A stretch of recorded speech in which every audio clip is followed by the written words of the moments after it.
Salomão, nome bonito você tem, né, Salomão? Graças a Deus. Qual que é a origem do nome Salomão para você? É da história bíblica mesmo? Sim, não só da história bíblica, mas quando a minha mãe ela foi escolher um nome para me dar, eu até brinco falando que foi a misericórdia do Senhor que escolheu esse nome, porque ela abriu a Bíblia de forma aleatória, quando soube que seria um menino. E ela abriu a Bíblia... Não foi Nabucodonosor, né? E exatamente isso que eu falo. Eu falo, graças a Deus que não foi Nabucodonosor. E caiu exatamente a passagem que dizia, ele porás o nome de Salomão. E Deus amou o menino. Isso foi muito marcante na minha vida. Isso já trouxe para mim essa concepção do amor de Deus de uma forma tremenda. A nossa concepção, vamos falar assim, ocidental, com relação ao nome, ele não tem tanto significado. Sim. O meu nome é Charles, é uma origem de Carlos, que é fazendeiro, e aí por aí vai. Mas para o oriental, principalmente para o judeu, o nome tem um significado muito forte. E principalmente na história, vamos falar assim, na história do povo de Deus com ele, o nome tinha um significado muito grande e representava a vida das pessoas. Eu sei que antes aqui, a gente conversando poucos minutos, eu vi que você tem muita sabedoria. Esse nome teve força mesmo na sua história, né, cara? Você se considera assim um homem sábio? Eu considero que, como as próprias epístolas gerais falam, que a sabedoria vem do alto e que isso foi um presente do Senhor mesmo. Ter esse nome e buscar compreender a origem do nome e quem era o detentor deste nome, a saber, o filho do rei Davi, isso trouxe para mim uma compreensão bem bacana sobre sabedoria. Um homem mais sábio, como nunca houve, e um homem que nunca teve tanta riqueza e talvez não haverá quem, só o segundo Salomão, se superar isso. Né? Tô brincando, Salomão.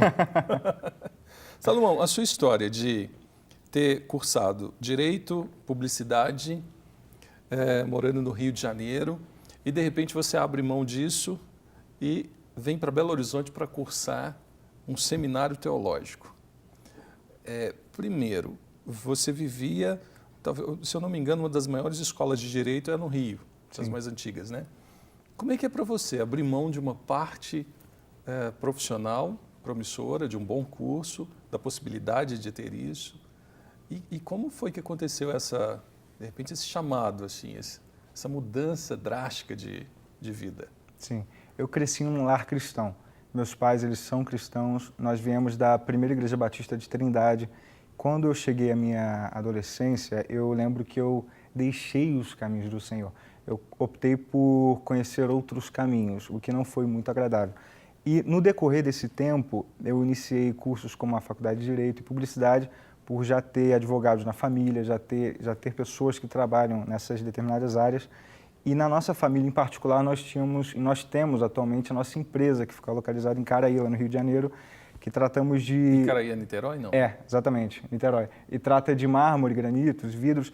E ali eu comecei a projetar a minha vida nessa área empresarial e tentar mesclar essas duas áreas de ensino, né, tanto direito e posteriormente publicidade, para ter um êxito profissional. Sendo que em 2011, como foi citado na abertura do programa, foi o momento em que eu tive um acidente de carro que foi a 140 km por hora. Eu estava voltando de uma noitada com os amigos lá no Rio de Janeiro e vindo de carro a 140, ambos Você estavam... estava sozinho? Estava eu mais 5 amigos no carro. Você dirigindo? Não, um amigo meu dirigindo. E retornando dessa noite, eu lembro que nós batemos de carro e aquilo ali foi algo muito impactante para a minha vida, porque todos sobreviveram, não teve uma pessoa que morreu e a única coisa que mais afetou foi o pé de um irmão meu chamado Marcelo, que ele quebrou em alguns pedaços, mas tirando isso, tudo ficou bem. E no decorrer desse tempo em que eu estive afastado dos caminhos do Senhor, eu lembro que muitas pessoas eram utilizadas por Deus para falar: filho, o Senhor tem um propósito específico para a sua vida. E você sabe, filho, retorne para o caminho do Senhor. Filho, deixe de viver a vida como você tem vivido, de forma pecaminosa, claro. E eu sempre compus também músicas. E eu lembro que por mais que eu vivesse essa vida longe dos caminhos do Senhor, por vezes, quando eu chegava dos lugares, eu me trancava no quarto, pegava um violão e tentava compor uma canção para aquele Deus que eu ainda não conhecia pessoalmente, eu não tinha um relacionamento com Ele. E no ano de 2011 foi quando eu tive um real encontro com Deus, onde Deus, eu falo, quando eu testemunho, quando parece que Deus rasgou o céu e veio ao encontro do filho dele, daquela ovelha que estava perdida, e falou: filho, eu tenho algo muito melhor para você. eu tenho algo muito superior para você. A partir desse momento, ao mesmo tempo em que Deus ele trouxe para mim a convicção de que eu já tinha sido escolhido por Ele e amado por Ele na cruz do Calvário, na pessoa de Cristo, Ele trouxe para mim também a convicção instantânea do meu chamado, da minha vocação. E foi algo tão sublime, foi algo Você tão é meu. lindo. Deus falou para você é meu. Exato. E Filho, você compreendeu isso na hora. eu compreendi isso na hora. Fui obediente, eu falei, não lutarei mais contra... É claro que eu não quero fazer doutrina disso, mas é interessante a gente pensar que a graça maravilhosa de Deus supera as nossas próprias escolhas de vida. Com certeza. Porque você não estava no melhor momento de jejum, de santidade, de oração. E naquele momento foi Deus onde Deus te marcou e te escolheu.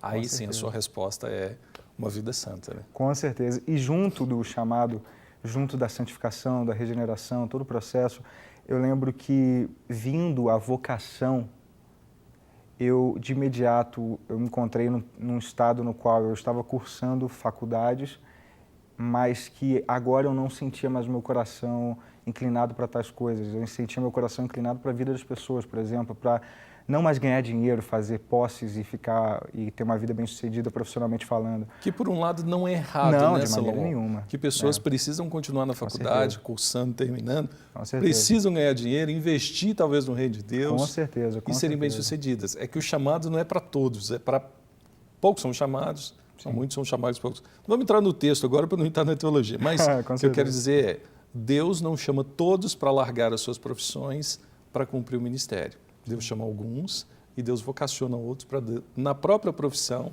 eles trabalharem e darem frutos ali.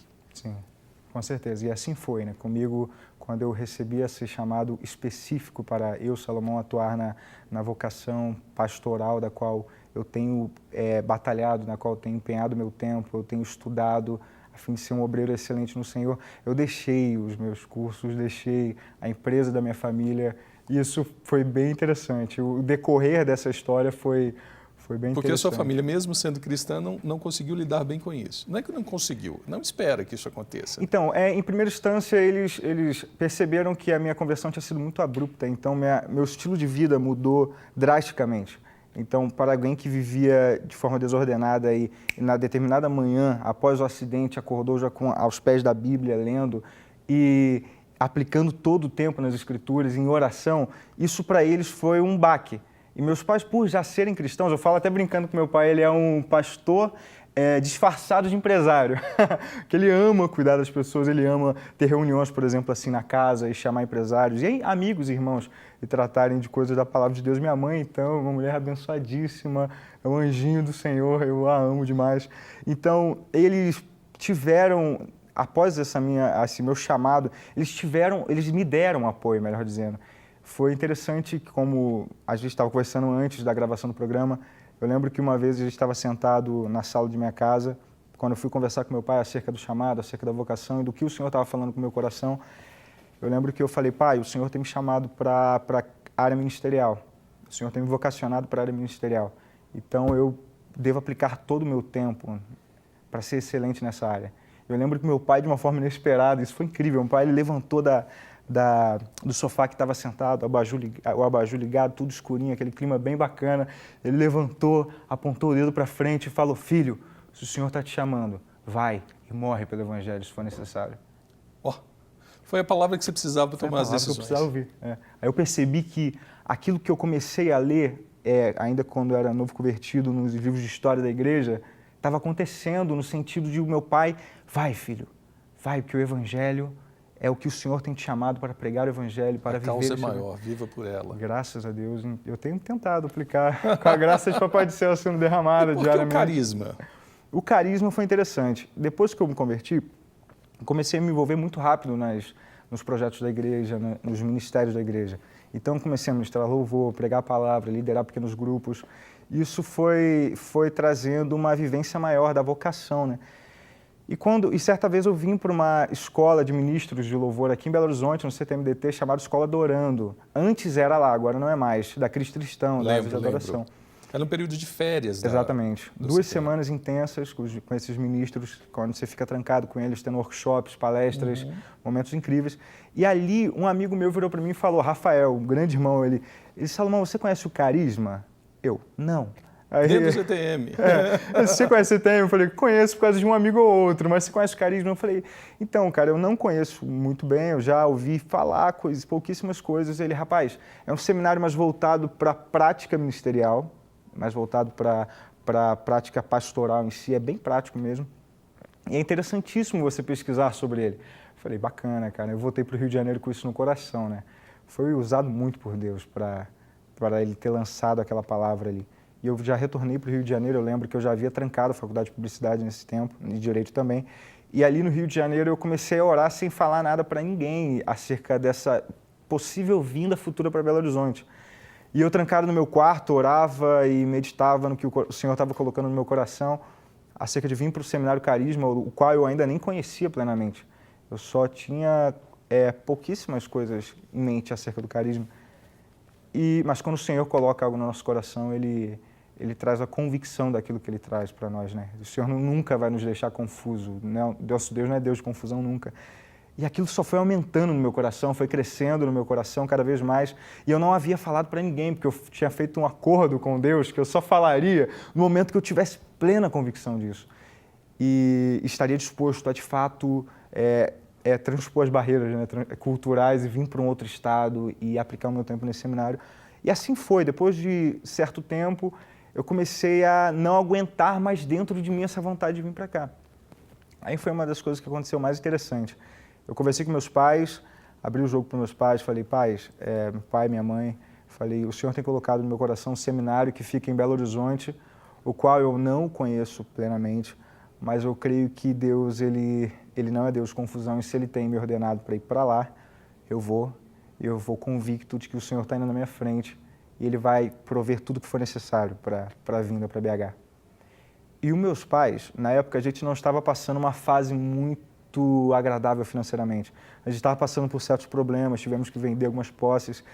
E eu lembro que meus pais perceberam que isso era do Senhor, que esse chamado para vir para BH, cursar o carisma, era algo de Deus. E eu lembro que eles fizeram um propósito de 7 dias com o Senhor e pediram que, se isso procedesse de fato do Senhor, viesse a provisão dentre esses 7 dias.